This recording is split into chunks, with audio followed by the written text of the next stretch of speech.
ओम भगवते वासुदेवाय। ओम अज्ञानतिमिरान्धस्य शलाकया चक्षुरुन्मिलितं येन तस्मै श्रीगुरवे नमः। श्रीचैतन्यमनोभीष्टं स्थापितं येन भूतले स्वरूपाकदामयं ददाति स्वदान्तिकं। वन्देऽहं श्रीगुरुं श्रीयुतपदकमलं श्रीगुरून् वैष्णवं श्रीरूपं साक्षातं रघुनाथान्वितं तं सजीवं सादतं सावधूतं परिजनसहितं कृष्ण चैतन्यदेवं श्री राधा कृष्ण पादान् ललिता श्री विशाखान्वितांश्च हे कृष्ण करुणा सिंधु दीनबंधु जगत्पते गोपेश गोपिका कांता राधा कांत नमस्ते। तप्ते कांचन गौरांगी राधे वृंदावनेश्वरी विश्वांसुते देवी प्रणमामि हरि। नमो विष्णुपदाय कृष्ण पृष्ठाय श्रीमते भक्ति वेदांत स्वामी नमस्ते सरस्वती देवी गौरवाणी प्रचारिणी निर्विशेष शून्यवादी आशाते विशितानि जय श्री कृष्ण चैतन्य प्रभु नित्यानंदा श्री अद्वैत गदाधर शिवासादि गौरभक्तवृंद। हरे कृष्णा कृष्ण कृष्ण हरे हरे हरे राम राम राम हरे हरे हरे कृष्णा कृष्ण कृष्ण हरे हरे हरे राम राम राम हरे हरे हरे कृष्णा कृष्ण कृष्ण हरे राम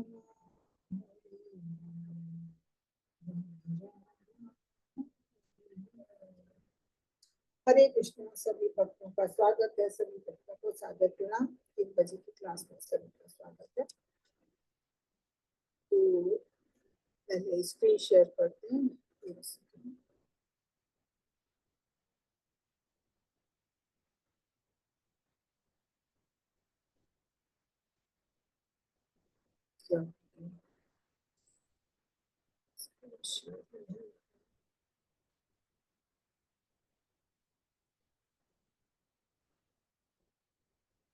स्क्रीन शेयर हो रहा है?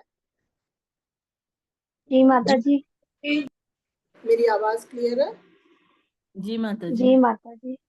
तो चलिए आज हम उपदेशामृत के लास्ट श्लोकों में आ गए हैं, 10 और 11। अभी तक हमने जितना भी पढ़ा है तो रुचि हम उसका थोड़ा सा डिटेल बता देते थे। तो अभी तक हमने क्या पढ़ा है? पहले के 3 श्लोकों में हमने ये जाना था कि हमें अपनी भक्ति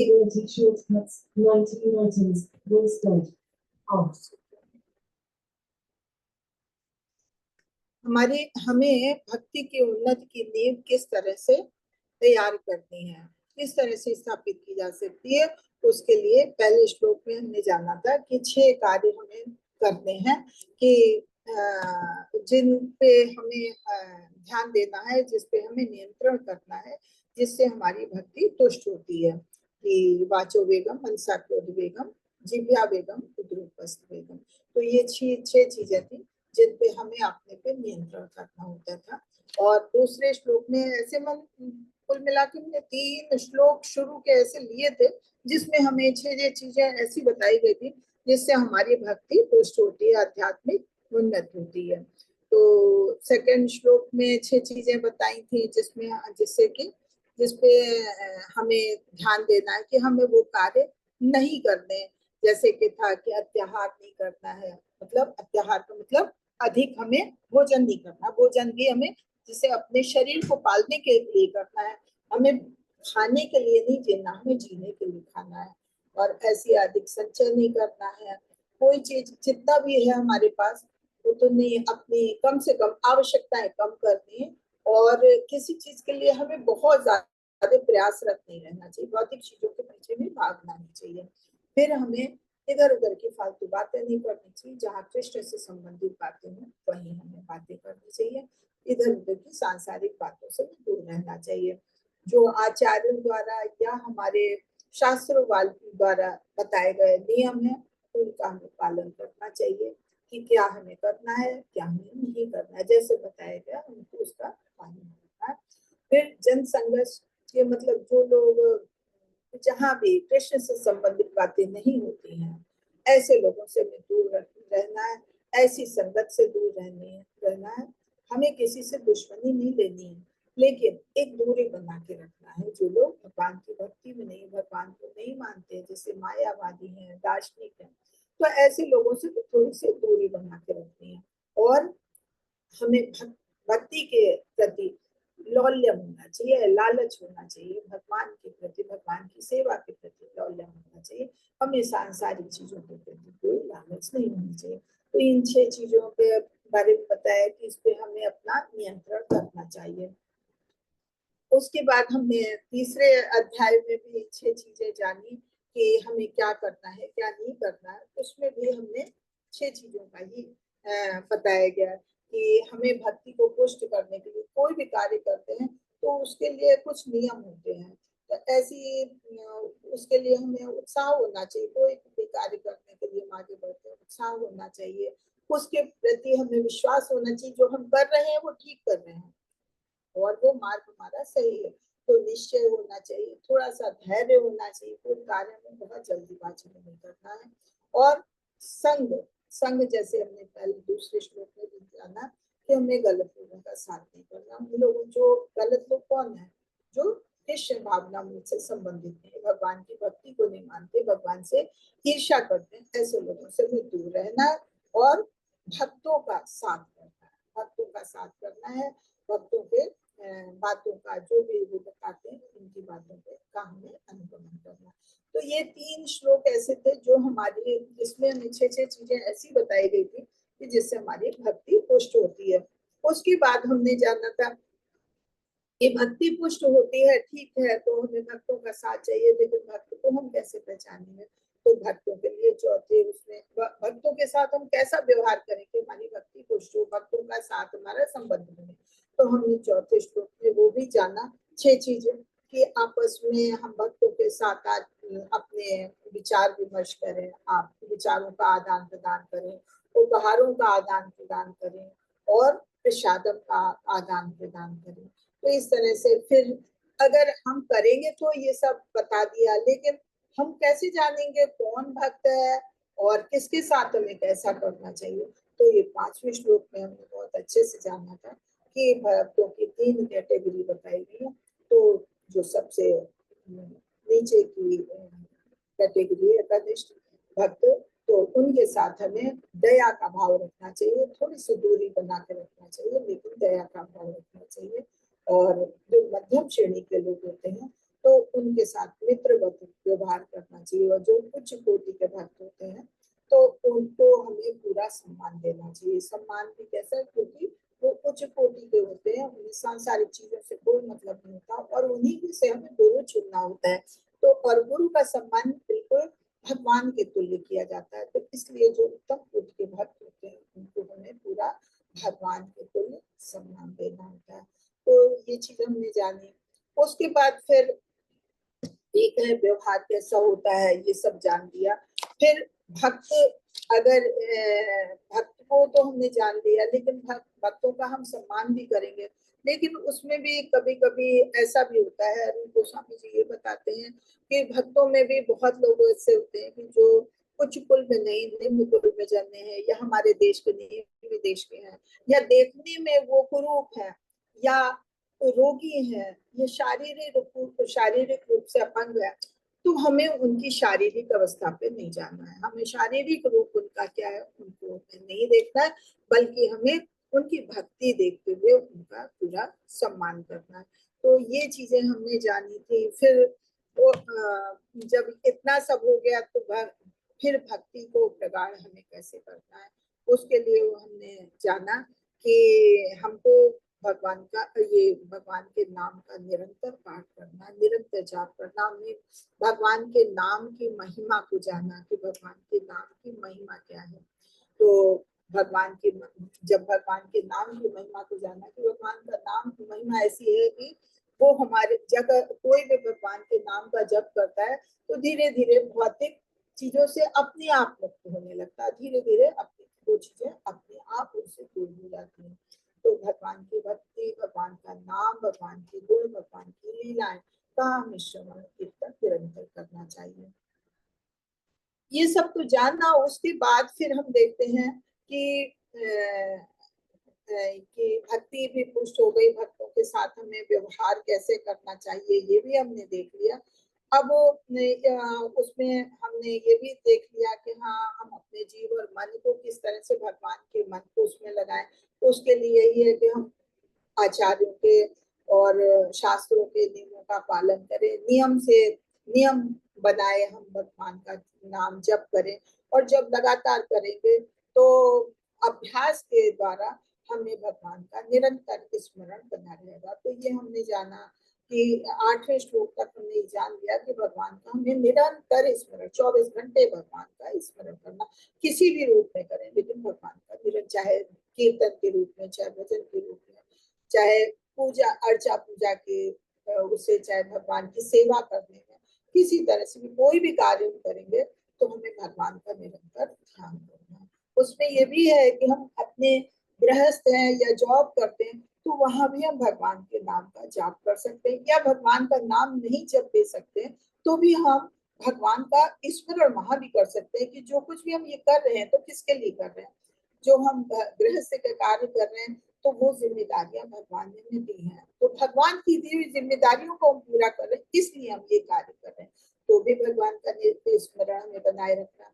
जॉब कर रहे हैं तो किस लिए, भगवान ने हमें जिम्मेदारियां दी हैं तो उनका पालन पोषण करना, उसके लिए धन की जरूरत होगी, तो धन के लिए हम कार्य कर रहे हैं। और वो धन भी अगर जब धन कमाएंगे तभी हम भगवान की भी सेवा कर पाएंगे। तो भगवान हम आप के लिए सब कर रहे हैं।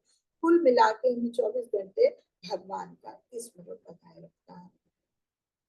उसके बाद हमने 9वें श्लोक में जाना कि कहते हैं कि सबसे ऊंचा बैकुंठ लोक है और बैकुंठ लोक में हर कोई जाना चाहता है क्योंकि वो भगवान का धाम है। लेकिन बैकुंठ से भी ऊंचा उन्होंने मथुरा धाम बताया, क्यों? क्योंकि मथुरा में भगवान अवतरित हुए थे। लेकिन मथुरा धाम से भी ऊंचा उन्होंने बताया वृंदावन धाम। क्यों? वहां भगवान ने अनेकों लीलाएं की है, अपने बचपन की सारी लीलाएं की, गोपिकाओं के साथ रास रचाया। तो वो सारी लीलाएं उन लीलाओं का केंद्र, इसलिए वृंदावन बहुत श्रेष्ठ है। उसके बाद वृंदावन से भी उच्च कोटि का उन्होंने बताया, श्रेष्ठ बताया गोवर्धन, क्योंकि इतनी कम उम्र में भगवान ने वहां के ब्रजवासियों की रक्षा के लिए, इंद्र की कोप से बचाने के लिए उन्होंने अपनी छोटी सी उंगली पे इतना बड़ा पर्वत को एक छाते की तरह से, तो ये बहुत बड़ी चीज थी, ये असाधारण कार्य था। तो इसलिए गोवर्धन पूजा, गोवर्धन पर्वत को बहुत श्रेष्ठ माना गया।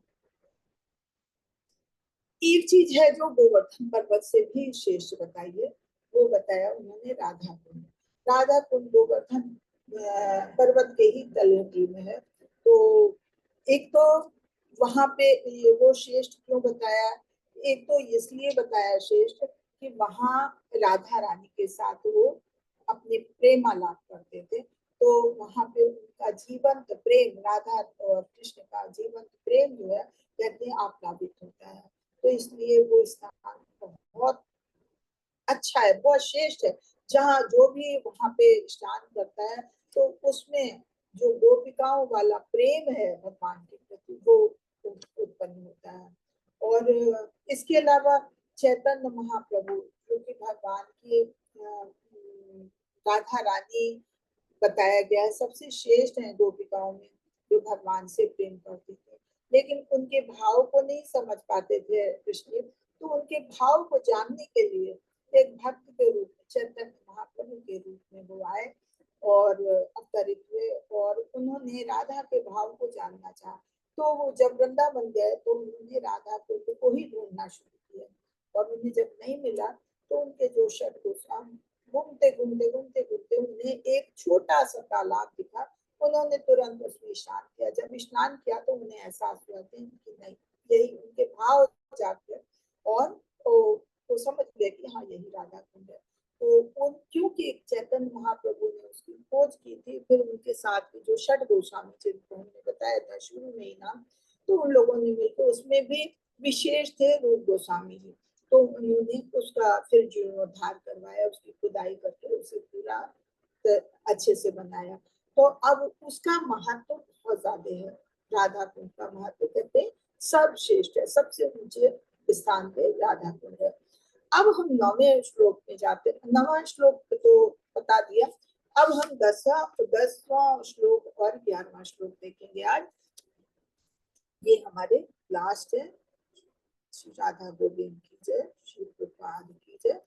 9वां श्लोक क्या कहता है? भौतिक और आध्यात्मिक दुनिया का पदानुक्रम, कि उन्होंने जैसे हमने भी बताया तो पदानुक्रम के अनुसार राधा कुंज जो सर्वोच्च स्थान पे है। अब 10वें श्लोक में क्या जानेंगे? सृष्टि के भीतर विभिन्न प्रकार के मनुष्यों के पदानुक्रम का वर्णन है। इसमें राधा कुंज सर्वोच्च मनुष्यों के निवास स्थान के रूप में, कि जहाँ जो स्थानों में सर्वश्रेष्ठ है तो वहाँ मनुष्यों के लिए भी सबसे प्रिय स्थान है। जो भगवान के भक्त हैं, जन नॉर्मल नहीं, जो भगवान से ईर्ष्या करते, भगवान को नहीं मानते, मायावादी दार्शनिक, वो उसके महत्व को भी नहीं समझ पाएंगे। महत्व कौन? बस जो भगवान के भक्त हैं वही समझ सकते हैं, वैष्णव भक्त, उनके लिए वो सर्वोच्च स्थान बताया गया। फिर 11वीं में राधा कुंड की महिमा बताई है। और तो इस तरह से आज 10 और 11 श्लोक हम जानेंगे। कर्मिभ्यः परितो हरिप्रिय, कर्मिभ्यः परितो हरे प्रीतया व्यक्तिं यगोनि, अनिष्टेभ्यो ज्ञानि विभक्तो भक्ति परमा प्रेम नष्टिकास्ततः ते तेभ्यस्ता पशुपाल पंकज दृश्यताभ्योऽपि सराधिका प्रेष्ठा तत्र वदीयं तदीय सरसीतां नाशते कृति। इसका भावार्थ है, शास्त्रों का कथन है कि सभी प्रकार के सकाम कर्मियों में परमेश्वर हरि उस प्रकार विशेष कृपा करते हैं जो जीवन के उच्चतर मूल्यों संबंधी ज्ञान में उन्नत होता है। ऐसे ज्ञान में उन्नत अनेक लोग, ज्ञानियों में से जो अपने ज्ञान के बल पर व्यवहारिक रूप से उन्नत होता है, हो जाता है, वो भक्ति ग्रहण कर सकता है। ऐसा व्यक्ति अन्यों से श्रेष्ठ है। किंतु जिसने कृष्ण का शब्द प्रेम वास्तव में प्राप्त कर लिया है, वो उसमें भी सर्वश्रेष्ठ है। गोपियां समस्त उच्चतर भक्तों में उत्कृष्ट हैं, क्योंकि वे देवी गोपाल कृष्ण के पे सदैव आश्रित रहती हैं। गोपियों में से भी श्री राधा रानी कृष्ण को सर्वाधिक प्रिय है। उनका कुंड कृष्ण को उसी प्रकार अत्यधिक प्रिय है जिस तरह गोपिकाओं में सर्वाधिक प्रिय ये राधा रानी। तो ऐसा कौन जो राधा कुंड में नहीं रहना चाहेगा और उल्लास समय भक्ति भाव यानी कि अप्रकृत भाव से पूरित आध्यात्मिक शरीर द्वारा श्री श्री राधा गोविंद के दिव्य युगल को जो नित्य ही अपनी अष्टकालीय लीला संपन्न करते हैं, उनकी प्रेममयी सेवा करना नहीं चाहेगा। निसंदेह जो लोग राधा कुंड के तट पर भक्ति करते हैं वो ब्रह्मांड में सर्वाधिक भाग्यशाली करते हैं। अब इस श्लोक में बताया गया, जैसे हमने 9वें श्लोक में जाना स्थानों का बताया है कि ये स्थान श्रेष्ठ है, ये स्थान उससे भी श्रेष्ठ है, फिर वो स्थान उससे भी श्रेष्ठ है। ऐसी 10वें श्लोक में मनुष्य के बारे में बताया है कि कौन श्रेष्ठ है। तो कहते हैं कि एक तो सकाम कर्मी होते हैं। सकाम कर्मी भी क्या, जो भौतिक जगत में लोग हैं सकाम कर्मी है, वो भगवान का ध्यान करते हैं, भगवान की कृपा चाहते हैं अपने अपने इंद्रिय तृप्ति के लिए जो भी है, तो भगवान की कृपा चाहते हैं। तो कुछ लोग तो है जो भगवान को मानते ही नहीं है, तो उनकी अपेक्षा सकाम कर्मी श्रेष्ठ है। क्यों? क्योंकि कम से कम वो भगवान को मानते तो है, भगवान के उच्चतर मूल्यों को समझते हैं। लेकिन उनसे भी ऊंचे गिने गए जो ज्ञानी है कि ज्ञान के बल पे उन्होंने भगवान की भक्ति थोड़ी ग्रहण करनी चाहिए। तो सकाम कर्मियों से, जो नॉर्मल लोग हैं उनसे, साधारण लोग उनसे सकाम कर्मी उन्नत है, और सकाम कर्मी से श्रेष्ठ ज्ञानी लोग हैं जिन्होंने ज्ञान के बल पर भगवान की भक्ति ग्रहण की। और ऐसा व्यक्ति उन लोगों में और भी प्रिय है, श्रेष्ठ है, जो ज्ञानियों में भी भगवान के प्रेम शब्द को बहुत अच्छे से समझ गया है, भगवान से प्रेम करने लगा है, तो वो उन ज्ञानियों में भी श्रेष्ठ है। और उन श्रेष्ठ प्रेमियों में भी सबसे उच्चतर प्रेम गोपियों का गिना जाता है कि भगवान की से प्रेम गोपियों के बराबर कोई नहीं करता। तो क्यों? क्योंकि वो पूरी तरह से भगवान के ऊपर आश्रित थे, वो अपना सब कुछ छोड़ के, त्याग के भगवान के पास आ जाती थी। तो इसलिए प्रेम में भी गोपियां सर्वोच्च, सब मतलब उच्चतर मार्ग पे रखी गई, उच्चतर स्थान पे रखी गई। भक्तों में उत्कृष्ट गोपियां गिनी गई, और गोपियों में भी राधा रानी कृष्ण को सर्वाधिक प्रिय थी, तो वो उनसे श्रेष्ठ गिनी गई। अब कहा कि जिस तरह से सबसे अधिक सर्वाधिक प्रिय भगवान को श्री राधा रानी थी, उसी प्रकार वो राधा कुंड भी भगवान को उसी प्रकार प्यारा है जैसे गोपिकाओं में सर्वाधिक प्रिय राधा रानी। तो कह रहे हैं कि जो इतना भगवान को प्रिय है, तो उसमें कौन भक्त होगा जो वहां स्नान नहीं करना चाहेगा, जो वहां नहीं रहना चाहेगा, जो वहां राधा गोविंद के दिव्य युगल प्रेम को, जो अष्टकालीय लीला जहां संपन्न करते थे, उनका प्रेम नहीं पाना चाहेगा। तो वो बहुत भाग्यशाली व्यक्ति होगा, जो ब्रह्मांड में भाग्यशाली होगा जो राधा कुंड के तट पर रहता है या राधा कुंड में स्नान करता है। ये इस श्लोक में, 10वें श्लोक में हमने जाना। अब प्रगतिशील पदानुक्रम जैसे हमने ऊपर पढ़ा है भावार्थ में, वैसे ही यहाँ बताया गया कि कौन सबसे जैसे कहा सबसे पहले कर्मी गिने गए। भौतिक जगत में जो भगवान को मानने वाले हैं उनमें सबसे उनमें भगवान को प्रेम करने वाले प्रेमी कौन थे? सकाम कर्मी। वो अपने भले ही अपने काम के लिए करते थे, भगवान से प्रेम, भगवान का ध्यान करते थे, लेकिन भगवान का ध्यान तो करते थे, लेकिन उनको रजोगुणी माना गया, रजस में रखा गया। क्यों? क्योंकि उनका अपना स्वार्थ था और अपने स्वार्थ के लिए भगवान का ध्यान करते थे, तो इसलिए उन्हें अच्छा तो गिना गया क्योंकि भगवान की भक्ति में आगे बढ़े, लेकिन रजोगुणी थे। अब उनसे अच्छे कौन गिने गए? ज्ञानी, जिन्होंने थोड़ी सी भौतिक चीजों से हटे और ज्ञान के बल पे भगवान की भक्ति चाहिए, मुक्ति चाहिए, और उससे अच्छे, सबसे अच्छे सत्व, शुद्ध सत्व वाले जो भक्त हैं, भगवान की भक्ति करते हैं, जिन्होंने अपना आध्यात्मिक विकास किया है, वो सर्वश्रेष्ठ बनेगा। तो इस तरह से ये प्रगतिशील पदानुक्रम क्या है? साधारण मनुष्य का हमारी स्थित, हमारी इच्छाओं को इंगित करती है। कृष्ण हमें उसी के अनुसार पुरस्कृत करते हैं। हम जितना भगवान को, जितना हम प्रेम करते हैं, जितना हम भगवान के करीब जाते हैं, उसी हिसाब से भगवान भी हमें पुरस्कृत करते हैं। उसके बाद उन्होंने बताया 3 तरह के कर्म करने वाले।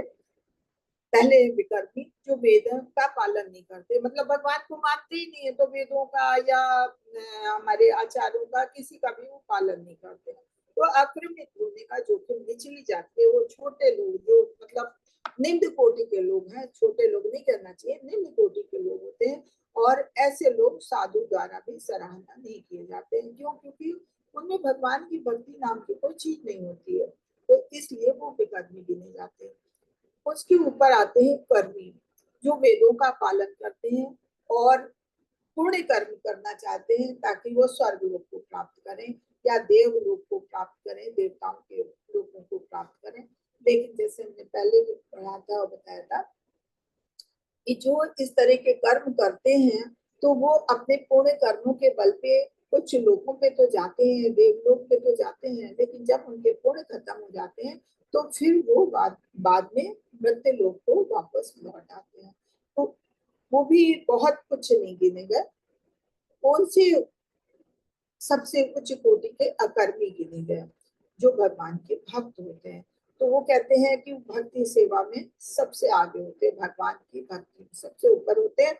उनके लिए सांसारिक चीजों का कोई महत्व नहीं होता है, उससे बिल्कुल मुक्त होते हैं और उन्हें किसी फल की आशा नहीं, मतलब इच्छा नहीं होती, कोई ऐसी गतिविधि उन्हें बांधती नहीं है कि हमारे साथ ऐसा होगा तब हम भगवान की भक्ति करेंगे।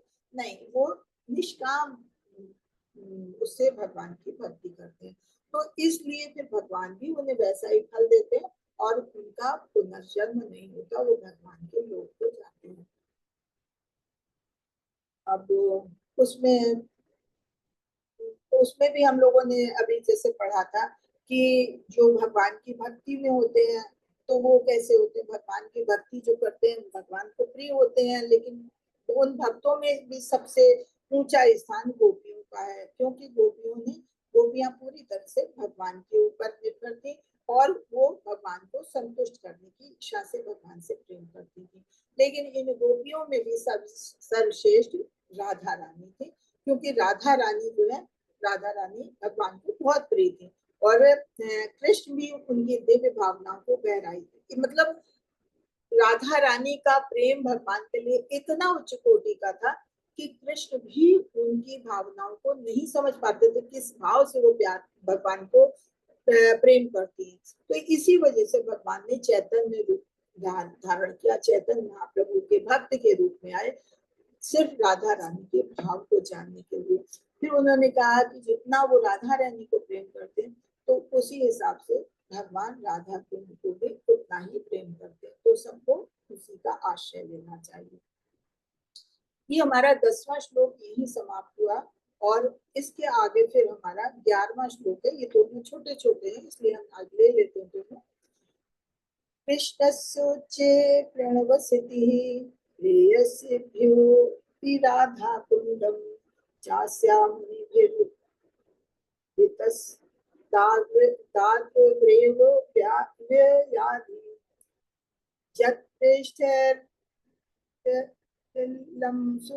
सुलभम किं पुनर्भक्तिभाजां तत्प्रेमेदं सकृदपि सरः स्नातुराविष्करो। इसका भावार्थ पढ़ते हैं। धन्यवाद। अनेक आमोद की वस्तु तथा ब्रजभूमि की समस्त प्रेसी बालाओं में से श्रीमती राधा रानी निश्चय ही कृष्ण प्रेम की सर्वाधिक अमूल्य निधि है। हर प्रकार से उनका दिव्य कुंड मुनियों द्वारा कृष्ण को उतना ही प्रिय वर्णित किया गया है। निसंदेह राधा कुंड महान भक्तों के लिए भी अत्यंत दुर्लभ है, अतएव सामान्य भक्तों के लिए इसे प्राप्त करना तो और भी कठिन है। यदि कोई इसके पवित्र जल में केवल एक बार स्नान कर ले तो उसे कृष्ण के लिए शुद्ध प्रेम पूर्णता प्रकट होता है। कह रहे हैं कि जो राधा रानी भगवान को अत्यंत प्रिय थी, तो सर्वाधिक मूल्य भगवान का मतलब अमूल्य निधि है, और जितना राधा रानी उन्हें प्रिय है तो उसी हिसाब से राधा कुंड भी, क्योंकि वहां भगवान का प्रेम आप्लावित होता है। और ऋषि मुनियों को भी ऋषि मुनियों ने भी इस चीज का वर्णन किया है कि राधा कुंड का कितना महत्व है। और राधा कुंड का महत्व वैष्णव लोगों के लिए इतना अधिक है कि हर किसी को वो लोग वहां पहुंच के भी वहां वहां स्नान नहीं कर पाते हैं। वहां नारद मुनि जैसे लोग गए, वहां तक जाके भी स्नान नहीं कर पाए, कि वहां का इतना महत्व है कि हर कोई वहां कर भी नहीं पाता स्नान। लेकिन जो एक बार स्नान कर लेता उसमें भगवान के लिए प्रिय प्रेम का शुद्ध प्रेम जो है प्रकट हो जाता है। तो इसलिए राधा कुंड का बहुत अधिक महत्व है। अति उत्तम राधा कुंड। राधा कुंड में स्नान रूप गोस्वामी जितनी बार संभव हो भक्ति सेवा के निष्पादन में सबसे महत्वपूर्ण वस्तु चेतावनी देता है कि राधा कुंड शायद ही कभी प्राप्त हो। महान नारद जैसे महान ऋषि और भक्त भी वहां गए, तो मैंने बताया ना राधा कुंड का महत्व तो बहुत है, लेकिन हर किसी को जैसे कहते हैं भक्ति बहुत खास है। भगवान की भक्ति अगर जिसे मिल जाए तो उसका बेड़ा पार है, उसका जीवन स्वागत हो जाता है। लेकिन भक्ति आसानी से नहीं मिलती। भगवान सब कुछ देते हैं लेकिन भक्ति नहीं देते हैं। क्यों? क्योंकि जिसको भक्ति देते हैं तो भगवान अपने भक्तों के दास बन जाते हैं, इसलिए भक्ति आसानी से नहीं देते। ऐसी कहा राधा कुंड का महत्व तो बहुत है, लेकिन हर किसी को ये अवसर नहीं प्राप्त होता है। वृंदावन जाके भी राधा कुंड में स्नान करने का हर किसी को अवसर नहीं प्राप्त होता है। नारद जैसे महान ऋषि और बहुत सारे भक्त वहां तक गए, लेकिन उन्हें वहां स्नान करने का अवसर नहीं प्राप्त हुआ। तो राधा कुंड के महत्व का बहुत ज्यादा महत्व है। ये छोटा ही सा था श्लोक, अभी इसको हम यही विराम देते हैं और हम अब पुस्तक लेते हैं। तो ये बताइए यहाँ तक किसी सबको समझ में आ रहा है? किसी को का कोई प्रश्न? तब हम आगे बढ़े। हरे कृष्णा। हरे कृष्णा। किसी का कोई प्रश्न? हाँ मंजू माता जी। हरे कृष्णा माता जी। माता जी, ऐसा बोला जाता है हम लोगों को कि राधा कुंड में हमें स्नान नहीं करने दिया जाता, तो ये नहीं, सही है? ऐसा नहीं है, क्योंकि मैं तो वहां गई हूँ, वहां किसी को भी कोई रोक टोक नहीं है। जो भी जाता है राधा कुंड में स्नान कर सकता है। लेकिन ये जैसे कहते हैं भगवान की भक्ति हर एक को नहीं मिलती, तो कोई ना कोई बहाना मिल जाता है। कितने लोग जाते हैं, वो हो कितना गंदा पानी है, कहाँ नहाना। और कोई कहता है अरे इतनी गहराई में कौन नीचे उतरेगा। तो सबकी अलग अलग सोच बन जाती है। अगर सोच के गए हैं वहां स्नान करेंगे, लेकिन वहां वस्त्र बदलने का की जगह नहीं है, तो कोई इस बहाने से नहीं करता। तो हर किसी को स्नान करने का अवसर नहीं मिलता। लेकिन वहां रोक टोक नहीं, क्योंकि मैं गई हूँ, कोई रोक टोक नहीं है। नहीं, हम लोग भी गए हैं माता जी, लेकिन वो बोलते हैं कि पैर नहीं डालना चाहिए, तो हम लोग वो आचमन करवा देते हैं ऐसे ही। नहीं नहीं, इस्कॉन के ऐसे साथ हम लोग देखिए गए हैं। आप वहाँ कितने लोग आपको नहाते मिलेंगे। हाँ, बहुत नहाते हुए मिलते हैं, लेकिन हमें बोले पैर नहीं डालना चाहिए कुंड वो में। नहीं करना चाहिए। जैसे पैर डाल के, जैसे लोग तालाब के किनारे बैठते हैं, पाला या समुद्र के किनारे बैठे तो पानी में पैर डाल के बैठे, तो वो तो उसका अनादर है कि आपने अपने पैर डाले हुए। लेकिन अब जब आप स्नान करेंगे तब तो उसमें कुंड में नीचे उतरेंगे, तब तो पैर आपके जाएंगे, तब कोई जी मनाही नहीं। स्नान करने के लिए मनाही नहीं है। हाँ ये गलत है, ये चीज आप खुद सोचिए। अगर भक्ति भाव में है, भक्ति भाव से आप जाएंगे, तो ये चीज गलत है कि आप खाली मौज लेने के लिए कि पैरों को ठंडा लगे आप पैरों में पानी में पैर डाल के बैठ गए, तो वो चीज गलत है। उसके लिए वहां ठीक है। तो जी। और किसी का और हैंड रेस था, एक सेकंड। हरे कृष्णा। हाँ शिल्पी माता जी।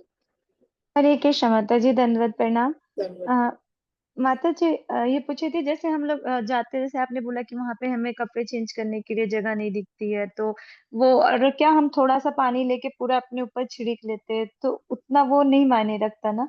पूरा हमें उसमें नहीं नहीं, वो सब है। आपने एक छोटे से लोटे में पानी डाला, लिया, पूरा अपने ऊपर डाल लिया, पूरा शरीर आपका भीग गया, कपड़े तो फिर सूख जाएंगे। थोड़ा सा आप चलेंगे कपड़े सूख जाएंगे, तो वो भी स्नान स्नान माना जाएगा। क्योंकि ये अच्छा। बात है, वहां पे ये चीज है, वहां कपड़े बदलने के लिए और लेडीज के लिए प्रॉब्लम होती है। अब जैसे हम लोग ग्रुप में जाते हैं, वहाँ जेंट्स भी होते हैं लेडीज भी होती है, तो कपड़े कैसे बदलेंगे? तो हम भी वहां स्नान नहीं कर पाए थे, आपको बताएं। ये समस्या लेडीज के लिए है वहां पे।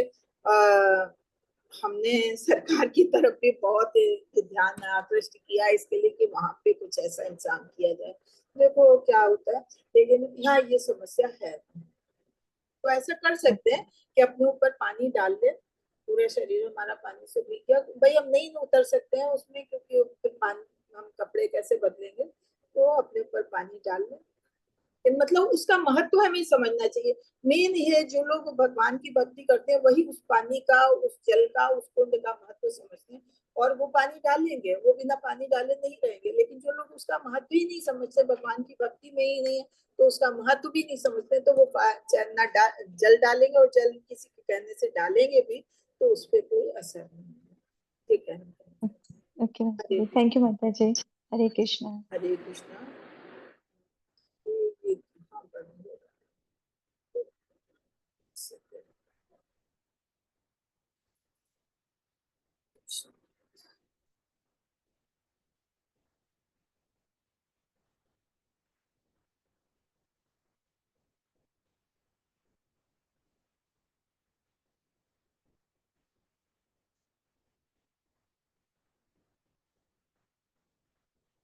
आप लोग हैंड रेज करिए पढ़ने के लिए।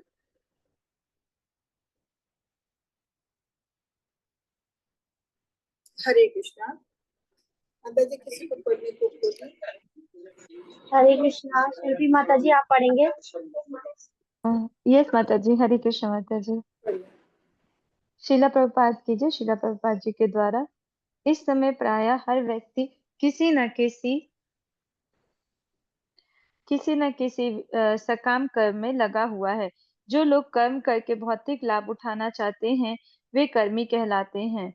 इस भौतिक जगत के सारे जीव माया के जादू से वशीभूत हो गए हैं। विष्णु पुराण 6.7.69 में इसका वर्णन हुआ है। विष्णु शक्ति परा प्रोक्ता क्षेत्रज्ञाख्या तथा परा अविद्या कर्म संज्ञान्या तृतीय शक्ति ऋष्यते। मुनियों ने पूर्ण पुरुषोत्तम भगवान की शक्ति को 3 कोटि में विभक्त किया है। आध्यात्मिक शक्ति, तटस्थ शक्ति तथा भौतिक शक्ति। भौतिक शक्ति को तीसरी श्रेणी की शक्ति, तृतीय शक्ति माना जाता है।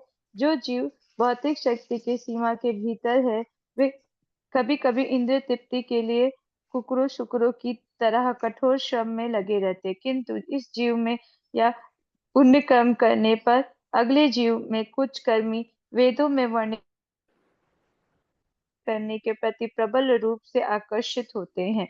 इस प्रकार अपने पुण्यों के बल पर वे स्वर्ग लोक को भेजे जाते हैं। वास्तव में जो लोग वैदिक आदेशों के अनुसार ही यज्ञ करते हैं वे चंद्रलोक तथा उससे ऊपर के लोकों को भेजे जाते हैं। जैसा कि भगवत गीता 9.21 में उल्लेख है, क्षीणे पुण्य मर्त्य लोकम विशन्ति। अपने तथा कथित पुण्य कर्मों के फलों के क्षीण होने पर वे पुनः पृथ्वी पर लौट आते हैं, जो मर्त्यलोक अर्थात मृत्यु का स्थान कहलाती है। यद्यपि ऐसे लोग अपने पुण्य कर्मों में से स्वर्ग जा सकते हैं और वहां हजारों वर्षों तक जीवन का आनंद प्राप्त कर सकते हैं, तो भी उन्हें अपने पुण्य कर्मों के फलों के क्षीण होने पर इस लोक में लौटना पड़ता है। एक सेकंड आगे थोड़ा सा यहाँ पे ये बताया कि जनरली क्या है कि लोग जो है सकाम कर्म में, इस भौतिक जगत में सकाम कर्म में लगे हुए। सकाम कर्म क्या है कि अपनी भौतिक इच्छाओं की पूर्ति के लिए कोई ना कोई जो भी काम करेंगे उसका हमें फल चाहिए। जैसे अगर हम नौकरी भी करते हैं किस लिए करते हैं, कहीं अगर हम किसी की सेवा करते हैं क्यों करते हैं, हमें पैसा चाहिए उसके बदले का। तो सकाम कर्म यही है, कुछ भी हम काम करेंगे तो उसके बदले में हमें कुछ ना कुछ चाहिए होता है। तो भौतिक लाभ होने चाहिए तभी हम कोई कर्म करते हैं, तो वो कर्मी कहलाते हैं। और ऐसे लोग जो है भौतिक जगत में काम के लिए ये माया का, भगवान की माया शक्ति का जो बहिरंगा शक्ति है उसका कारण उसके वशीभूत है, इसलिए हम भौतिक चीजों का लाभ उठाना चाहते हैं और कार्य ऐसे करते हैं, तो ये कर्मी लोग कहलाते हैं। तो कह रहे हैं कि उसमें विष्णु पुराण में श्लोक भी दिया, विष्णु शक्ति परापूर्ता क्षेत्र तथा परा अविद्या कर्म संज्ञान तृतीय शक्ति निश्चित। मुनियों ने पूर्ण पुरुषोत्तम भगवान की शक्ति को 3 कोटियों में बांटा है। 3 कोटियों में बांटा है। हम लोगों ने पहले भी पढ़ा भगवद गीता में भी, आध्यात्मिक शक्ति, अंतरंगा शक्ति, तटस्था शक्ति और भौतिक शक्ति, बहिरंगा शक्ति। तो जो तीसरी शक्ति है भौतिक शक्ति, ये भगवान की माया शक्ति है, बहिरंगा शक्ति है। तो इसी यही हमको अपने वशीभूत करती, जिससे हम बद्ध जीव बनते हैं और भौतिक कलमश में डूबते जाते हैं। तो उसके तहत मनुष्य जो है अपनी इंद्रिय तृप्ति के लिए कुकुरों शुक्रों जैसे जानवरों जैसा व्यवहार करता है। कि जानवरों जैसा व्यवहार क्या कि मतलब चाहे मनुष्य है चाहे जानवर है, दोनों एक ही काम अगर कर रहे हैं कि अपने लिए खाने पीने का इंतजाम करना है, सोना है, खून करना है, यही कार्य है। तो जानवर का भी काम वही है, हमारा भी वही काम है, उसी के लिए हम कठोर श्रम कर रहे हैं। तो वो कुकुरों शुक्रों वाली जिंदगी हो गई। मनुष्य की चेतना अधिक विकसित है, तो मनुष्य को इससे ऊपर उठ के कुछ करना चाहिए। क्या करना चाहिए कि हमें अपने जीवन के लक्ष्य को समझना चाहिए, भगवान के साथ हमारा क्या संबंध है उसे समझना चाहिए और भगवान की तरफ जुड़ना चाहिए, भगवान की भक्ति में। लेकिन अगर हम वो काम नहीं करते हैं तो हम कुकुरों शुक्रों जानवरों वाला ही जीवन जी रहे हैं, उनमें हमारे में कोई फर्क नहीं है।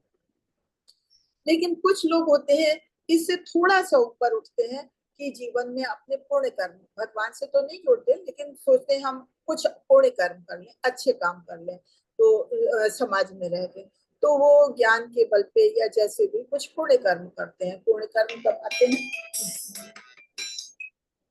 पूर्ण कर्म करते हैं, वो वैदिक आदेशों का थोड़ा सा पालन करते हैं अपने, हालांकि उसमें भी उनका स्वार्थ होता है लेकिन फिर भी भगवान से किसी तरह से तो जुड़ते हैं, वैदिक आदेशों का पालन करते हैं।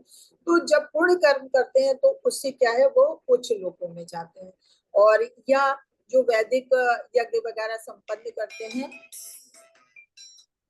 तो वो लोग भी उच्च लोकों में, जैसे चंद्रलोक है, ऐसे उच्च लोकों में भेजे जाते हैं। लेकिन होता क्या है कि जब ये लोग जहाँ जाते हैं तो जब वहां उनके पुण्य कर्म खत्म होते हैं तो फिर उन्हें वापस मृत्यु लोक में वापस आना पड़ता है। और ये इसका इन्होंने 9.21 श्लोक बताया। त्रय विद्या माम सोम पापूत पापा यज्ञे ऋष्वा स्वर्गंति प्रार्थयन्ते ये पूर्णिमा साधे सुरेंद्र लोका मन्यन्ते दिव्यान्वी देवभूतानि। कि मतलब जो वेदों का अध्ययन करते हुए सोम पान का पान करते, सोम रस का पान करते, वो स्वर्ग लोक की प्राप्ति करते। मतलब जो पुण्य कर्म करने की कोशिश करते हैं तो वो क्या, वो इसलिए करते हैं कि वो स्वर्ग लोक या कुछ लोक में जाने के लिए कोशिश करते हैं। और जो पाप कर्मों से शुद्ध होकर इंद्र के पवित्र धाम को जाना चाहते हैं, देवलोक में जाना चाहते हैं, जैसे हमने बताया कुछ लोगों में जाना चाहते हैं, लेकिन कुछ लोग में जाने के बाद भी उनका कोई फायदा नहीं है, उन्हें जन्म मृत्यु से तब भी छुटकारा नहीं मिलता, खाली वो पुण्य कर्म करके कुछ लोगों में जाना चाहते हैं। जब वहां उनके पुण्य कर्म समाप्त हो जाते हैं तो फिर उन्हें वापस इसी धरती पे मृत्यु लोक में वापस आना पड़ता है। हरे कृष्णा। माता जी आगे पढ़िए। यह स्थिति सभी सकाम कर्मियों की है, चाहे वे पुण्य करने वाले हों या पाप करने वाले।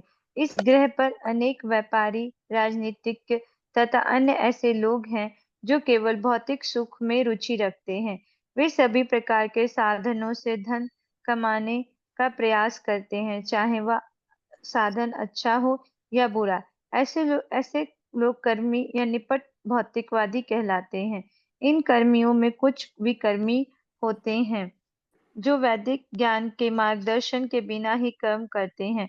जो लोग वैदिक ज्ञान के आधार पर कर्म करते हैं वे भगवान श्री विष्णु के तुष्टि के लिए तथा उनसे वरदान प्राप्त करने के लिए यज्ञ करते हैं। इस प्रकार वे उच्चतर लोकों में उन्नत होते हैं। ऐसे कर्मी विकर्मियों से श्रेष्ठ होते हैं क्योंकि वे वैदिक निर्देशों के प्रति आज्ञाकारी बने रहते हैं और वे निश्चय ही श्री कृष्ण के प्रिय हैं। भगवद गीता 4.11 में कृष्ण कहते हैं, ये यथा माम प्रपद्यन्ते तस्तथैव भजाम्यहम्। जो जिस रूप में मेरी शरण में आता है उसे मैं तद अनुसार फल देता हूँ। कृष्ण इतने दयालु हैं कि वे कर्मियों तथा ज्ञानियों की इच्छा पूर्ति करते हैं, तो फिर भक्तों के विषय में तो कहना ही क्या। यद्यपि कर्मी जन कभी कभी उच्चतर लोकों को प्राप्त कर लेते हैं, किंतु जब तक वे सकाम कर्म के प्रति आसक्त रहते हैं तब तक उन्हें मृत्यु के पश्चात नवीन भौतिक देह धारण करनी होती है। यदि कोई पुण्य कर्म करता है तो स्वर्ग लोक में वह या तो देवताओं के मध्य नवीन शरीर धारण करता है या उसे कोई अन्य पद प्राप्त होता है जिसमें वह और अधिक सुख भोग सकता है। दूसरी ओर जो लोग पाप कर्मों में लगे हैं वे पतित होकर पशुओं, वृक्षों तथा पौधों के रूप में जन्म लेते हैं। इस प्रकार जो सकाम कर्मी वैदिक आदेशों की परवाह नहीं करते, विकर्मी के विद्वान साधु पुरुषों द्वारा प्रशंसित नहीं होते। श्रीमद् भागवत 5.54 में कहा गया है। हरे हाँ, कृष्ण। तो यहाँ पे पहले बताया कि कुछ लोग तो सकाम कर्मी होते हैं कि अपनी इंद्रिय तृप्ति के लिए कोई ना कोई कार्य करते रहते, चाहे व्यापारी हैं, चाहे राजनीतिक हैं, चाहे कोई भी है, वो इस तरह से अपना धन कमाने के लिए, अपनी इंद्रिय तृप्ति के लिए, अपने भौतिक साधनों को जुटाने के लिए कार्यरत रहते हैं। तो ये कर्मी होते हैं। और निपट भौतिकतावादी होते हैं कि उन्हें भगवान से मतलब नहीं है, वो अपनी भौतिक सुख को, जबकि ये जानते हैं कि ये सब चीजें आज हैं कल छूट जाएंगी, लेकिन उसी के पीछे लगे रहते हैं। तो ऐसे लोग तो कर्मी होते हैं।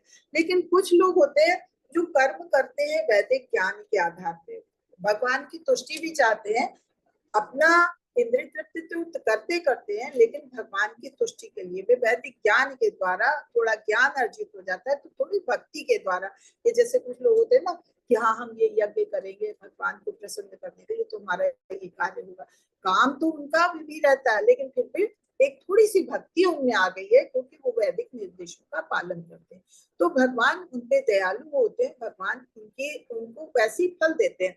जैसे कह रहे हैं भगवद गीता के 4.11 में भगवान कहते हैं, ये यथा माम प्रपद्यन्ते तास्यान्त्येव भजाम्यहम् मम वर्तमान वर्तन्ते मनुष्य पार्थ सर्वशः, कि जो भी जिस तरह से हमारी शरण में आता है, जो भक्त जैसे भाव से हमारी शरण में आता है, उसी के अनुसार मैं फल देता हूँ। तो भगवान दयालु सबके प्रति है, कर्मियों के प्रति भी।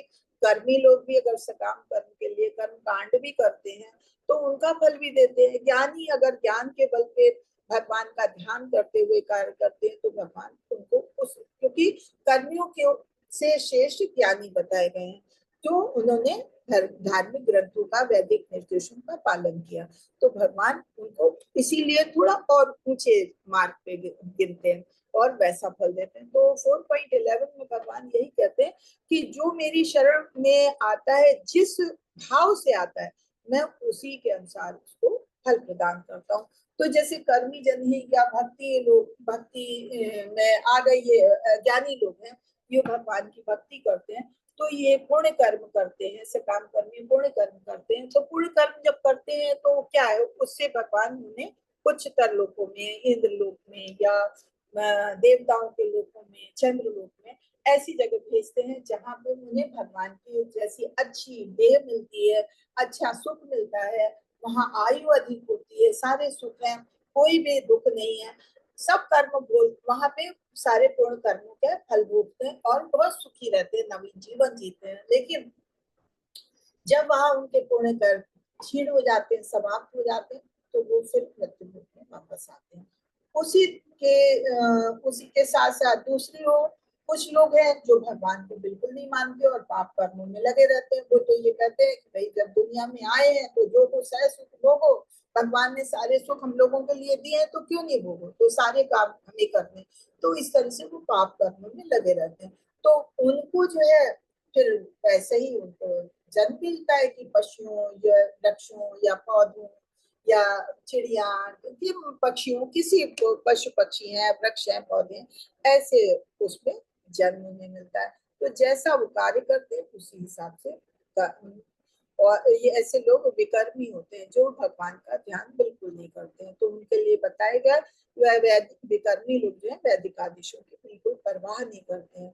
उनके लिए भागवतम में भी 5.5.4 में कहा गया, नूनम प्रपत्त कुर्मते विकर्म यदिन्द्रिय प्रेत आपनोति न साधु मन्ये तत् आत्मन्य वसन्नपि क्लेशद आसदेह। के भौतिकवादी लोग जो केवल इंद्रिय तृप्ति के लिए कुकरों शुक्रों की तरह कार्य करते हैं, वो सेवक केवल पागल है। वे केवल इंद्रिय तृप्ति के लिए सभी कार्य करते और वो गहरे कार्य होते। जैसे हमने बताया कि जो भगवान की भक्ति के अलावा खाली अपनी तृप्ति में लगे रहते तो वो काम जानवर भी करते हैं, हम भी करते हैं, तो वो उनका जीवन जो है वो कुकरों शुक्रों की तरह होता है। ये गिना गया। हरे कृष्णा। माता जी किसी और को दीजिए पढ़े। हरे कृष्णा। हरे कृष्णा। राधा माता जी पढ़े। नम माता जी। जय श्री प्रभु जी की तात्पर्य श्री शिलपाद जी दादा अनेक भौतिक बात है, भौतिक कार्यकलाप बुद्धिमान व्यक्ति के लिए धनिक भी शोभा नहीं देते, क्योंकि ऐसे कर्म करने से मनुष्य को भौतिक शरीर मिलता है जो दुख में होता है। मनुष्य जीवन का उद्देश्य 3 प्रकार की दुख में अवस्थाओं से बाहर निकलना है, जो भौतिक अस्तित्व की भाग रूप है। दुर्भाग्यवश सकाम कर्मी धन कमाने तथा ये प्रकरण क्षणिक भौतिक सुख सुविधा पाने के पीछे पागल हुए रहते हैं। अतः वे निम्न योनियों में पतित होने का संकट मोल ले लेते हैं। भौतिकतावादी लोग इस भौतिक जगत में सुखी बनने के लिए मूर्खतावश अनेक योजना बनाते हैं। वे यह नहीं सोचते कि मुझे कुछ ही वर्ष जीवित रहना है, जिसका एक मिनट बताइए, जिसका अधिकांश भाग इंद्रिय तृप्ति के लिए धन अर्जित करने में बीत जाएगा। अंतोतगत्वा ऐसे कर्म मृत्यु के साथ धरे के धरे रह जाएंगे। भौतिकतावादी यह भी नहीं सोचते कि शरीर को त्यागने पर वे निम्न पशुओं या पौधों या वृक्षों का शरीर धारण कर सकते हैं। इस तरह अनेक उनके सारे कार्य जीवन के उद्देश्य को पराजित करने वाले होते हैं। वे न केवल अज्ञानी के रूप में उत्पन्न होते हैं, अपितु अज्ञान के धरातल पर वह यह सोचते हुए कर्म भी करते हैं कि वे गगनचुंबी इमारतों, बड़ी बड़ी मोटर कारों, सम्मानीय पदों आदि के रूप में भौतिक लाभ भी प्राप्त कर रहे हैं। वे यह नहीं जानते कि अगले जन्म में वे पतित होंगे और उनके सारे कार्यकलापों के पराभाव या पराजय स्वरूप होंगे। यह भागवत 5.5.5 का निर्णय है। पर पराभव पर भाव इष्टबद्ध अबोध जाता है। अतः हरे कृष्ण माता जी, थोड़ा सा देखते हैं।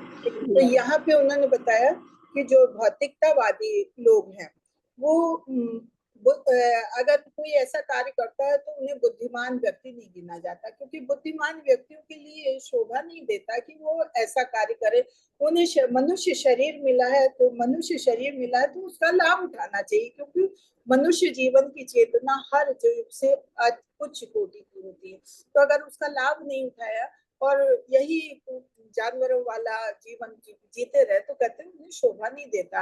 ये जीवन जो है पूरी तरह से दुखमय है, और ये संसार में कहते हैं हम लोगों को 3 तरह के दुख भोगने पड़ते हैं, और उन दुख से हमें निकलने के लिए हमें भौतिक अस्तित्व जो मिला है इसको हमें भौतिक इच्छाएं, अपनी इंद्रिय तृप्ति को दूर करना चाहिए और भगवान से में जुटना चाहिए। लेकिन अगर फिर भी हम उसी में लगे रहते हैं तो वो हमें शोभा नहीं देता। अब दुर्भाग्यवश उनका अज्ञान है, अज्ञानवश माता जी या तो अपने को म्यूट कर ले। तो अज्ञानवश जो है वो सकाम करने लगे रहते हैं अपने क्षणिक सुख के लिए, धन कमाने के लिए लोग जुटे रहते हैं, और ये इनके प्रकार अपने कार्य में सुख सुविधा के लिए पागल हुए रहते हैं। तो वो इस चीज को नहीं जानते हैं कि हम जो कार्य कर रहे हैं हमें अगली योनि मिलेगी, हम पतित योनि में जाएंगे, हम इसका संकट मोल ले रहे हैं। वो इस चीज का ध्यान नहीं करते, खाली भौतिकवादी क्षणिक सुख अपनी इंद्रिय तृप्ति के लिए इस तरह की योजनाएं बनाए रहते हैं। वो सोचते हैं कि हाँ हमको तो हम गगनचुंबी इमारतें बना लेंगे, इसका लाभ मिलेगा, हम मोटर कारों में घूमेंगे, हमें सम्मान मिलेगा, हम सम्मानी पदों पे होंगे। तो इसके लिए वो मेहनत करते रहते हैं, धन कमाते रहते हैं और कार्य करते रहते हैं, लेकिन इसके आगे का फल वो नहीं जानते हैं कि हमें हमारा जीवन 4 दिन का जीवन है, ये जीवन नष्ट हो जाएगा तो उसके बाद क्या है। उसके बाद ये सारी गगनचुंबी इमारतें, मोटर कार, सम्मानी पद, ये सब यहीं के यहीं रखे रह जाएंगे। हमको क्या मिलेगा? हमको तो अगले जन्म में फिर वही निम्न कोटि का पशुओं में या पौधों में, वृक्षों में ऐसा शरीर मिलेगा। तो इसके बारे में वो लोग नहीं सोचते और काम करने में लगे रहते हैं। तो उनके लिए यही बताया कि ऐसे कर्म से करने से कोई फायदा नहीं, कि आगे फिर हम अगले जन्म में पतित हो जाते हैं। हरे कृष्णा। आगे पढ़िए माता जी, कौन पढ़ेगा? हरे कृष्णा। मंजू माता जी आप पढ़िए माता जी। हरे कृष्णा माता जी, दंडवत प्रणाम, प्रभुपाद की जय। अतएव मनुष्य को आत्म का विज्ञान, आत्म तत्व समझने के लिए उत्सुक रहना चाहिए।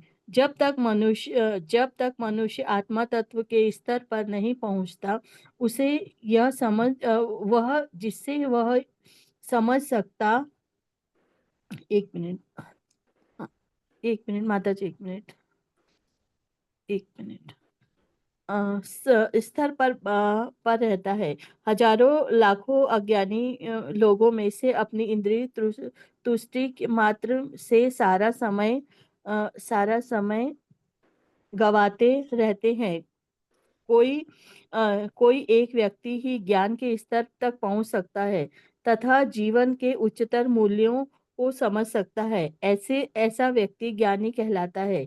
ज्ञानी जानता है कि सकाम कर्म उसे संसार में बांध देंगे और एक शरीर से दूसरे में देहांतर करने के लिए बाध्य करेंगे, जैसा कि श्रीमद् भागवतम में शरीरबद्ध पद में संकेत दिया गया है। जब तक मनुष्य इंद्रिय भोग की कोई भी धारणा रखता है, तब तक उसका मन सकाम कर्म में प्रवृत्त रहता है, जिससे वह एक शरीर से दूसरे शरीर में देहांतर करने के लिए बाध्य होता है। इस प्रकार ज्ञानी को कर्मी से श्रेष्ठ माना जाता है, क्योंकि वह काम से कम इंद्रिय भोग के अंधे कार्यकलापों से बचता है। यह पूर्ण पुरुषोत्तम भगवान का निर्णय है। यद्यपि ज्ञानी कर्मियों के अज्ञान से मुक्त हो सकता है, फिर भी जब तक वह भक्तिमय सेवा के स्तर तक नहीं पहुंच जाता, तब तक वह अज्ञान अविद्या में स्थिर रहता है। ऐसा माना जाता है कि भले ही कोई ज्ञानी या ज्ञान से उन्नत मान लिया जाए, किंतु उसका ज्ञान अशुद्ध माना जाता है, क्योंकि उसे भक्तिमय सेवा का पता नहीं रहता, और इस तरह वह पूर्ण पुरुषोत्तम भगवान के चरण कमलों की प्रत्यक्ष सेवा की उपेक्षा करता है। जब हरे ज्ञानी हरे कृष्ण हरे बहुत कृष्ण बहुत माता जी। हाँ, तो यहाँ पे बताया कि जैसे अभी हमने ऊपर पढ़ा कि मनुष्य क्या करता है कि सकाम कर्म में लगा रहता है और उसे ये नहीं पता होता, भौतिक सुख के लिए अपनी इंद्रिय तृप्ति में लगा रहता है। वो ये नहीं जानता है कि इसके बाद अगला जन्म हमें क्या मिलेगा, हम पतित हो जाएंगे।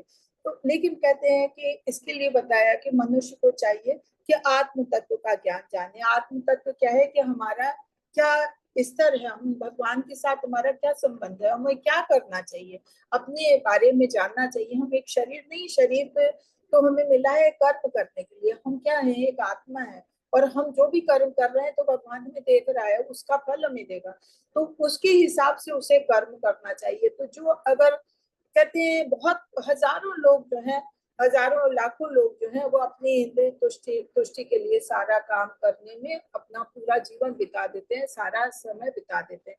इसमें कुछ ही लोग होते हैं जो ज्ञान के बल पे उच्चतर मूल्यों को समझ पाते हैं, भगवान के बारे में जान सकते हैं। जैसे कि हमने भगवद गीता के 7वें चैप्टर में 19वां श्लोक पढ़ा था कि बहुनाम जन्म नामन्ते ज्ञानवान प्रपद्यते वासुदेवा समीति से न सब महात्मा से दुर्लभ। तो बहुत कम लोग होते हैं, हजारों लोगों लाखों लोगों में ऐसे लोग होते हैं जो ज्ञान के बल पे इस चीज को समझ पाए, उच्चतर मूल्यों को समझ पाए, और वो ऐसे लोग होते हैं जो ज्ञान को समझते हैं और भगवान की भक्ति करते हैं। तो ऐसे लोग बहुत ही बिरले होते हैं। तो लेकिन हमें ज्ञान के मूल्यों को समझना चाहिए, और जो ऐसा करता है तो भगवान उसको वैसा फल देते हैं। लेकिन जो नहीं समझता है, उस काम करने लगता है, लगा रहता है, तो क्या वो इस संसार से बद्ध बद्ध बना रहता है और बंधा रहता है। इस काम कर्म से इस जीवन में बांधते हैं, इस संसार से बांधते हैं कि एक शरीर से दूसरे शरीर में देहांतरण करता रहेगा। हमें मनुष्य जीवन मिला, हमने अच्छे कर्म नहीं किए, हम फिर वही अपने खाली भौतिक सुख में, अपनी इंद्रिय तृप्ति में लगे हुए, तो हमारी मृत्यु शरीर छोड़ा, हमें दूसरा शरीर मिल गया। पता नहीं हमें मनुष्य शरीर आगे मिलेगा कि नहीं, हमें कौन सा शरीर मिलता है हमारे कर्म के अनुसार। तो ये चीज जो है, ये शरीर बंद है कि हमेशा हम इसी में इंद्रिय भोग में लगे रहेंगे, तो हम ऐसी संसार में देहांतरण करते रहेंगे, हम बाध्य होंगे, हमको बराबर आना जाना पड़ेगा। तो हमको ज्ञानी को फिर भी करने के अपेक्षा अच्छा माना गया है। क्यों? क्योंकि वो थोड़ा तो भगवान का ध्यान करता है, ज्ञान के बल पे थोड़ा आगे बढ़ता है और भगवान का ध्यान करता है। और लेकिन कम से कम अपनी अंधे कार्यकलापों से बचता है कि खाली हम अपनी इंद्रिय भोग में लगे, कुछ तो समय भगवान को देता है। इसलिए वो ज्ञानी जो है कर्मी से उच्च स्तर पे गिना गया है। लेकिन वो भी बस ऐसा है कि भक्ति भाव उसमें इतना नहीं, कह रहे ज्ञान के बल पे चाहे जितना भी ज्ञान कोई बढ़ा ले, ज्ञान के बल पे वो अशुद्ध नहीं माना जा सकता। क्यों? क्योंकि अगर भगवान की भक्ति नहीं आई तो क्या ज्ञान, चाहे जितना भी हमने, चाहे जितनी पुस्तकें पढ़ी, चाहे जितना भी हमने ज्ञान अर्जित कर लिया, अगर हम भगवान की भक्ति नहीं कर पाए और भगवान की उपेक्षा करते रहे तो फिर हमारी वो भक्ति में नहीं गिना है, वो ज्ञान हमारे लिए अशुद्ध हो, वो हमारे लिए ज्ञान भी बेकार होता है। हरे कृष्णा। आगे पढ़ी माता जी। हरे कृष्णा मंजू माता जी, पढ़िए माता जी। हाँ जी माता जी पढ़ रहे हैं। यहीं से ना जो जब अनेक जो जब ज्ञानी भक्ति सेवा में संलग्न होता है और वो सामान्य ज्ञानी की हाँ जी थैंक यू माता जी। जब ज्ञानी भक्ति में सेवा में संलग्न होता है तो सामान्य ज्ञानी की तुलना में शीघ्र श्रेष्ठ बन जाता है। ऐसे समुन्नत व्यक्ति ज्ञान मुक्ति भक्ति परम कहलाता है। ज्ञानी जिस तरह भक्ति में सेवा ग्रहण करता है उसका उल्लेख भगवत गीता 7.90 में हुआ है, जिसमें कृष्ण कहते हैं, बहुना जन्म मानते ज्ञान वाम्य नाम जन्म नामन्ते ज्ञानवान्मा प्रपद्यते महात्मा दुर्लभ। जो अनेक जन्मांतरों के बाद वास्तव में ज्ञान को प्राप्त कर लेता है, वह मुझे समस्त कारणों तथा प्रत्येक वस्तु का कारण जानकर मेरी शरण में आता है। ऐसा महात्मा अत्यंत दुर्लभ होता है। वास्तव में चतुर पुरुष वही है जो कृष्ण के चरण कमलों की शरण ग्रहण करता है, लेकिन ऐसा महात्मा अत्यंत दुर्लभ होता है। विधि विधानों के अनुसार भक्ति स्वीकार करने के बाद नारद तथा सनातन जैसे परम भक्तों के पद चिन्हों पर चलकर मनुष्य ईश्वर के सहज प्रेम के पद को प्राप्त कर सकता है। तब पूर्ण पुरुषोत्तम भगवान उसे श्रेष्ठ मानने लगते हैं। जिन भक्तों ने ईश्वर प्रेम विकसित कर लिया है वे निश्चय ही उच्च पद पर हैं। हरे कृष्ण माता जी। हाँ, तो यहाँ पे बताया कि जब ज्ञानी जो है भक्ति में सेवा में लग जाता है, अगर उसने ज्ञान प्राप्त किया और भगवान की उपेक्षा कर रहा है तो उसका ज्ञान बेकार है। लेकिन अगर ज्ञानी ज्ञान लेके और भगवान की भक्ति में संलग्न हो गया है तो वो और ज्ञानियों की अपेक्षा श्रेष्ठ माना जाता है। और ऐसा समुन्नत व्यक्ति जो है ज्ञान विमुक्त भक्ति परम कहलाता है, कि ज्ञान विमुक्त भक्ति परम, कि भक्ति में लगा हुआ है, ज्ञान प्राप्त किया तो भी। ज्ञान जिस तरह से भक्ति में सेवा ग्रहण करता है उसका उल्लेख, जैसे हमने पहले ही इसको पढ़ दिया था, कि ज्ञान के बल पे भक्ति जो पाता है उसमें भी कहते हैं हजारों लाखों के बाद जन जन्मांतरों के बाद भगवान की ऐसी भक्ति मिलती है, भगवान के ऐसे भक्त होते जिन्हें महात्मा कहा जाता है। बहु नाम जन्म नामन्ते ज्ञानवान मात्र पद्धति वासुदेव समीति सब महात्मा सुदुर्लभ, कि अनेकों जन्मांतर के बाद ऐसा ज्ञान प्राप्त होता है कि जो भगवान को समस्त कारणों का कारण जाने और भगवान की शरण ग्रहण करे। तो ऐसा महात्मा बहुत ही दुर्लभ होता है।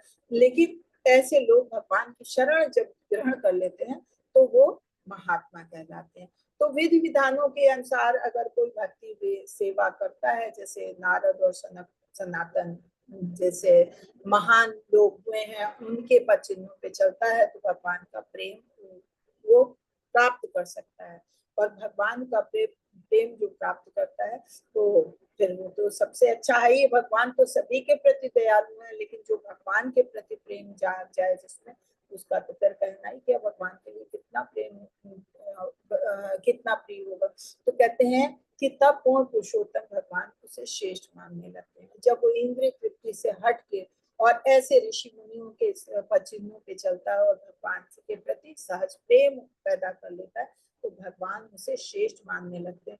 और ऐसे लोग जो है वास्तव में उच्च पद पे, जैसे कहते हैं उत्तम कोटि के भक्त, तो उच्च पद पे पहुंच जाते हैं। हरे कृष्णा। थोड़ा सा और है, आगे पढ़िए। अभी तो एक हरे कृष्णा माता जी पढ़ो। हाँ पढ़िए। समस्त भक्तों में समस्त भक्तों में गोपियां श्रेष्ठ मानी जाती है, क्योंकि वे कृष्ण को तुष्ट करने के अतिरिक्त और कुछ भी नहीं जानती। न ही वे कृष्ण से बदले में कुछ आशा करती हैं। निसंदेह कभी कभी कृष्ण उनमें उनसे अपने को विलग करके उन्हें अतीत कष्ट प्रदान करते हैं। फिर भी वे कृष्ण को भूल नहीं सकती। जब कृष्ण वृंदावन से मथुरा चले गए तो गोपियां अत्यधिक निराश हो गई और उन्होंने अपना शेष जीवन केवल कृष्ण के वियोग में रो रो कर बिता दिया। इसका अर्थ यह हुआ कि एक तरह से वे वास्तव में कृष्ण से विलग कभी नहीं हुई। कृष्ण का चिंतन करने तथा उनके संग रहने में कोई अंतर नहीं है। प्रत्युतः विप्रलुप सेवा जो वियोग में कृष्ण का चिंतन है, जैसा कि श्री चैतन्य महाप्रभु ने कर दिखाया। कृष्ण के प्रत्यक्ष सेवा करके वे बेहतर है। इस प्रकार इतने सारे भक्तों ने कृष्ण के लिए अनन्य भक्ति प्रेम विकसित किया है। उनमें गोपियां श्रेष्ठ हैं और उन उच्च गोपियों में भी श्रीमती राधा रानी सर्वोच्च है। श्रीमती राधा रानी की भक्ति से कोई भी आगे नहीं बढ़ सकता। यहाँ तक कि कृष्ण भी श्रीमती राधा रानी के भाव को समझ नहीं पाते, अतः वे उनका राधा का भाव ग्रहण करके श्री चैतन्य महाप्रभु के रूप में प्रकट हुए जिससे वे उनके दिव्य मनोभाव को समझ सके। इस प्रकार शील रूप गोस्वामी क्रमशः यह निष्कर्ष निकालते हैं कि श्रीमती राधा रानी कृष्ण की सर्वश्रेष्ठ भक्त है और उनका कुंड श्री राधा कुंड सर्वाधिक पूज्य स्थल है। उनकी पुष्टि लघु भगवतामृत उत्तराखंड 45 के एक उदाहरण से होती है, जिसे चैतन्य चरितामृत में दिया गया है। यथा राधा प्रिया विष्णु सुत्या कुंड प्रिय तथा सर्व गोपीषु सेविका विष्णु रत्न ला वल्लभ। जिस प्रकार श्रीमती राधा रानी भगवान कृष्ण विष्णु की प्रिय है, उसी प्रकार उनके स्नान का स्थान राधा कुंड भी उन्हें इतना ही प्रिय है। समस्त गोपियों में वे ही अकेले भगवान की परम प्रिय के रूप में हैं। अतएव कृष्ण भावनामृत में रुचि रखने वाले प्रत्येक व्यक्ति को अंततः राधा कुंड की शरण ग्रहण करनी चाहिए और वहां रहकर आजीवन भक्ति करनी चाहिए। उपदेशामृत के 10वें श्लोक में रूप गोस्वामी का यही निष्कर्ष है। हरे कृष्णा माता जी। तो यहाँ पे ये बताया है कि जो अभी तक जैसे बताया कि जिन्होंने भगवान के प्रति भक्ति ग्रहण कर ली, भगवान के प्रति ईश्वर प्रेम ग्रहण किया, भगवान ने उनको उच्च पद पे रखा है। लेकिन जो इतने उच्च कोटि के भक्त हैं, उनमें भी गोपियों को सर्वश्रेष्ठ माना है। क्यों? क्योंकि गोपियों ने जो भी कार्य किया भगवान की तुष्टि के लिए करती थी, वो अपने लिए कुछ नहीं चाहती थी उसके अलावा। और जब ये भगवान वृंदावन से मथुरा चले भी गए तो गोपियां अत्यधिक निराश हुई और अपना पूरा जीवन रो रो के भगवान के वियोग में ही काट दिया। तो मतलब लेकिन एक क्षण भी भगवान को भूली नहीं। ये नहीं कि भगवान चलेगा तो उनको भूल जाए।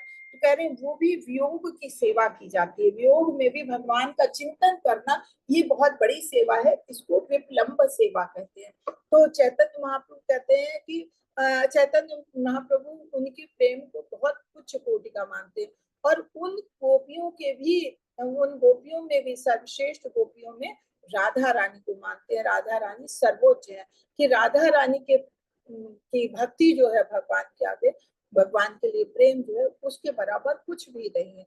उस प्रेम को तो कहते हैं भगवान स्वयं भी नहीं समझ पाते थे कि उनका क्या भाव है। और उनका भाव ग्रहण करने के लिए, जानने के लिए चैतन्य महाप्रभु के रूप में भगवान प्रकट हुए कि भगवान राधा रानी के मनोभावों को समझ पाए।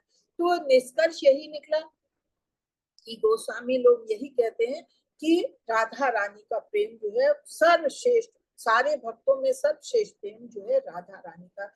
और राधा रानी का प्रेम है तो उसी जितना प्रेम राधा रानी के प्रति है तो वो ऐसे ही उनको राधा रानी का राधा कुंड भी सर्वाधिक पूज्य स्थल माना गया है। तो ये चैतन्य चरितामृत में भी इसके लिए कहा गया कि राधा रानी का प्रेम तो है ही है, भगवान की सबसे ज्यादा प्रिय है। और उसी तरह से उसी प्रकार स्नान करना भी राधा कुंड में सबसे ज्यादा प्रिय है और भगवान उन्हीं उसको सबसे ज्यादा मानते। समस्त गोपियों में राधा रानी और राधा रानी जैसा उनका राधा कुंड। तो कहते हैं कि निष्कर्ष यही निकला कि सभी भक्तों को जो भगवान की भक्ति करते हैं तो उन्हें राधा कुंड की शरण लेनी चाहिए और कोशिश करना चाहिए आजीवन वहीं वास करें। ये था। अब एक श्लोक का भावार्थ एक पेज का है, चाहे तो इसे भी खत्म कर देते, एक पेज का है ताकि आज ये बुक समाप्त होती है। हरे कृष्णा। माता जी थोड़ा सा और पढ़ लें, किसको दें? हरे कृष्णा माता जी। माता जी मैं पढ़ दूं? पढ़ लीजिए, एक ही पेज का है, पढ़िए। जी तात्पर्य है ना माता जी? हाँ तात्पर्य।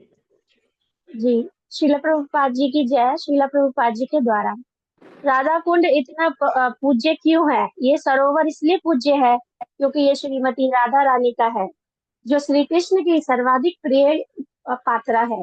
वह समस्त गोपियों में से सर्वाधिक प्रिय है। इसी प्रकार उनका सरोवर श्री राधा कुंड भी बड़े बड़े मुनियों द्वारा ऐसे सरोवर के रूप में वर्णित किया गया है जो कृष्ण को साक्षात राधा के ही समान प्रिय है। निसंदेह राधा कुंड तथा श्रीमती राधा के लिए कृष्ण का प्रेम सभी तरह से एक जैसा है। ये राधा कुंड भक्ति में पूरी तरह संलग्न बड़े बड़े पुरुषों तक के लिए अत्यंत दुर्लभ है। तो फिर उन सामान्य भक्तों के लिए क्या कहा जाए जो केवल वैधि भक्ति के अभ्यास में लगे रहते हैं। ऐसा कहा जाता है कि जो भक्त राधा कुंड में एक बार स्नान कर लेता है वह तुरंत कृष्ण के प्रति गोपियों जैसा प्रेम भाव उत्पन्न कर लेता है। श्रील रूप गोस्वामी संस्तुति करते हैं कि यदि कोई राधा कुंड के किनारों एक मिनट बाबू किनारों स्थायी रूप से ना भी रह सके तो कम से कम जितने बार बार हो सके इसी सरोवर में इसी सरोवर में स्नान तो कर ही ले। भक्ति संपन्न करने में ये सबसे महत्वपूर्ण बात है। इस प्रसंग में श्री भक्ति विनोद ठाकुर लिखते हैं कि जो लोग श्रीमती राधा रानी की सखियों तथा विश्वास पात्र दासियों मंजरियों के रूप में अपनी अपनी भक्ति विकसित करने के इच्छुक है उनके लिए राधा कुंड सर्वश्रेष्ठ स्थान है। जो लोग अपने आध्यात्मिक शरीरों सिद्ध देह को पाकर भगवान के दिव्य धाम गोलोक वृंदावन लौट जाने के इच्छुक है उन्हें राधा कुंड में रहना चाहिए।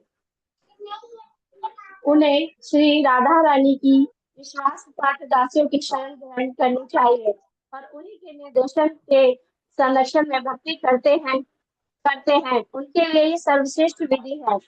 इसके संबंध में श्री भक्ति सिद्धांत सरस्वती ठाकुर देखते हैं कि नारद तथा सनक जैसे बड़े बड़े मुनि एवं परम भक्त भी राधा कुंड तक आकर एक बार स्नान करने का अवसर प्राप्त नहीं कर पाते, तो फिर सामान्य भक्तों के विषय में क्या कहा जाए। यदि कोई महान सौभाग्यवश राधा कुंड तक जा आने और एक बार भी स्नान करने का अवसर प्राप्त कर लेता है तो वो कृष्ण के प्रति वैसा ही दिव्य प्रेम विकसित कर सकता है जिस तरह गोपियों ने किया था। यह भी संस्तुति की गई है कि मनुष्य राधा कुंड के तट पर निवास करे और भगवान की प्रेममय सेवा में तल्लीन रहे। उसे नियमित रूप से वहां स्नान करना चाहिए और श्रीमती राधा रानी तथा उनकी सहायक गोपियों की शरण ग्रहण करके सारी भौतिक धारणाओं का परित्याग कर देना चाहिए।